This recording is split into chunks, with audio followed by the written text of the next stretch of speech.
G'day, I'm David G, Sheshnag Yoga Center, Sheshnag.com. What on earth is Kundalini? The Diary of an Awakening Man. From marijuana to nirvana. From being an agnostic stoner to a tantric and Sanskrit philosopher.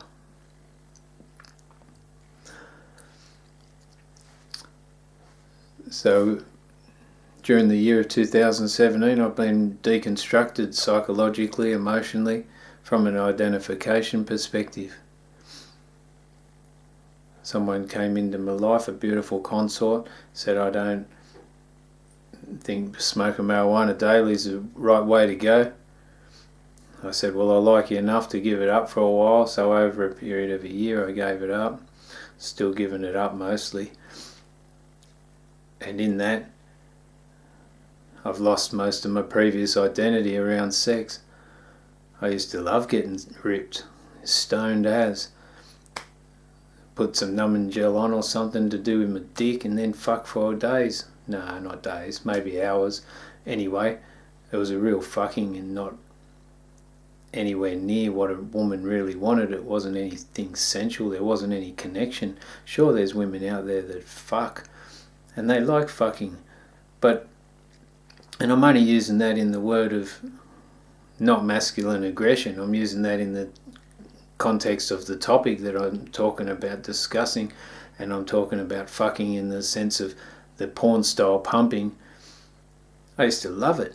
Used to get a sense of self from it.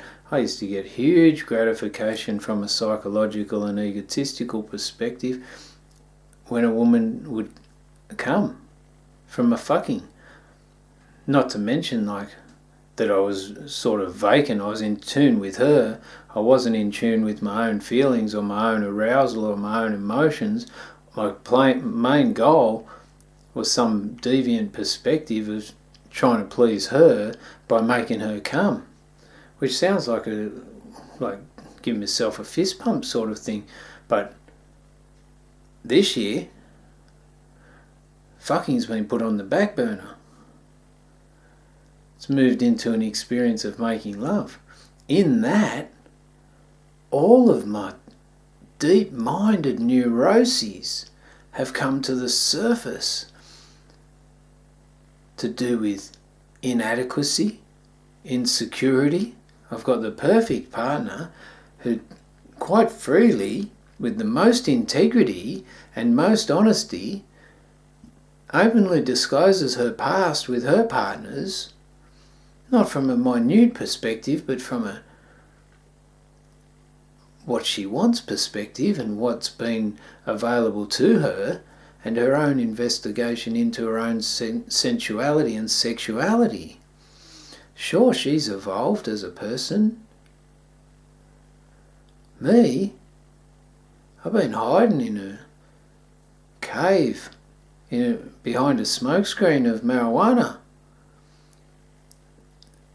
living a superficial life, working out the system that yoga works through with my undying desire to understand how I function.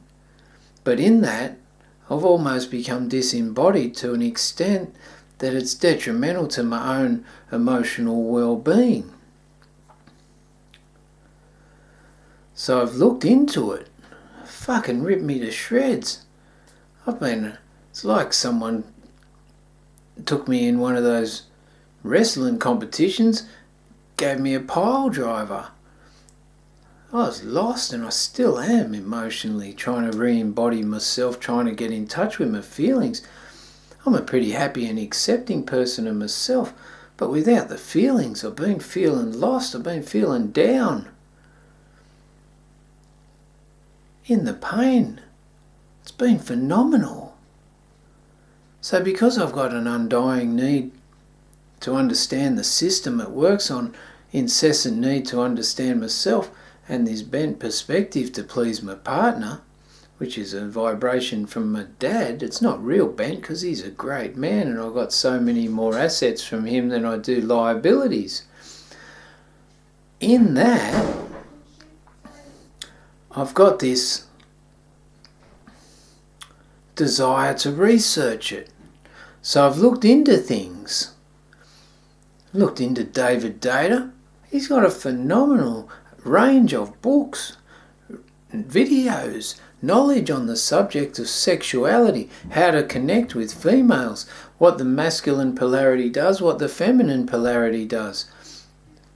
There's also a book out there, How to Make Love All Night Long and Be a Multi-Orgasmic Man. I'm in the spiritual scene, but I'm more of a Gyani, so I sit back on the edge of the crowd and wonder what the hell is going on.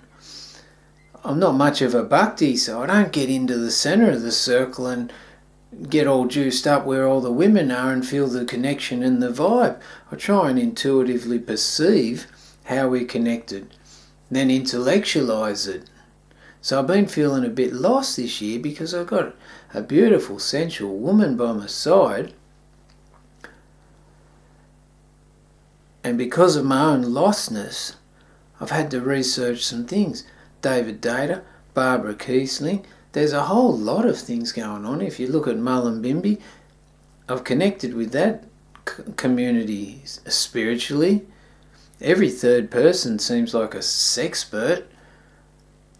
Then they talk about, everyone's talking about full body orgasms. I'm thinking my spirituality is more non-sensual than sensually based pleasure, but in the experience of re-embodiment, I'm going to try and aim towards feeling those full body orgasms. Even hard for me to say the concept, let alone work towards doing it. But in my research, I've looked into a lot of stuff. There's other stuff to do with Mind Valley Institute. There's Om Mooney on the internet, which is all to do with Tantra. Here I am, off the gear, scared of my own sensuality, being an intuitive, intellectual person who's been guided by a beautiful woman into the realm of sensuality, but also conflicted in my own inadequacies and own insecurities of not being enough, being told that there are men out there that know how to touch a woman, and I'm not one of them. How does that feel? That's like, you want inadequacy, here's some insecurity, face this sort of shit. Doesn't do it on purpose, does it with the most gracious love. She's not malicious in the slightest.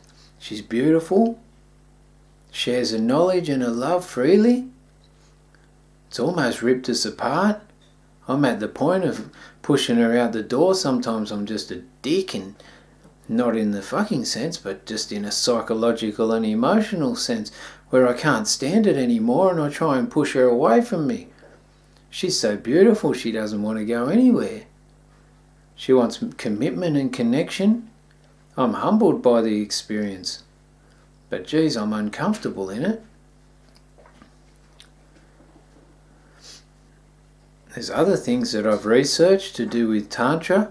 I understand that Tantra, if you're talking about full body orgasms and lasting longer sexually, that's not really enlightenment. But it can lead to appreciation of unity. Me, I'm confronted and conflicted as all... Fuck, mate. I can't believe how uncomfortable the experience has been. But I get on websites, try and read some articles, try and embody it. It's all totally uncomfortable. As I'm sitting here trying to do this video, I'm sweating even thinking about how uncomfortable it is to go and make a video diary of the awakening man moving from a historical culture interpretation of sex into a more spiritual and sensual connection. Not much emotion in this video, like there's a little bit, and it's all on the downer. Anyway, what on earth is Kundalini? Let's go and try and feel some of that stuff. Om Namah Shivaya. Hara Hara Mahadev. Hara Hara Mahadev. Hara Hara Mahadev.